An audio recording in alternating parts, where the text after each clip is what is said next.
还有一类的题目是，请你用口语描述或介绍某一个人物特色，或者给你一个情境，请你说明你会怎么做的策略。也有可能是给你一个情境，请你说明如何应变，陈述理由，或者请你描述你做某一件事的动机。首先，我们来练习人物特色描述的句型。对象，他跟你是什么关系？再来，他的特征可能有很多个，我们可以讲特征1、特征2、特征3。请你用几句话来形容你的好朋友。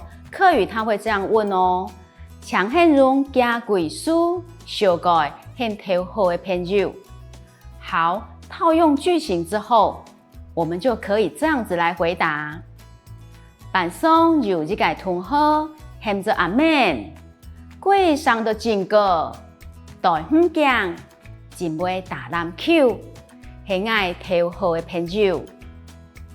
我们再多练习一题。强很容加贵书，甲阿姨小个很的同学阿丽，贵做板中。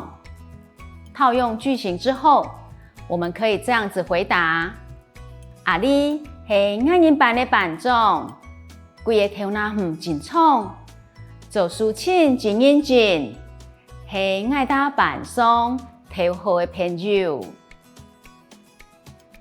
套用上面学会的句型，我们也可以这样子回答：阿丽是爱人班的班长，规个皮肤啪啪，目睭太粒，笑起来又就屈，对同学真亲切，是爱讨好的朋友。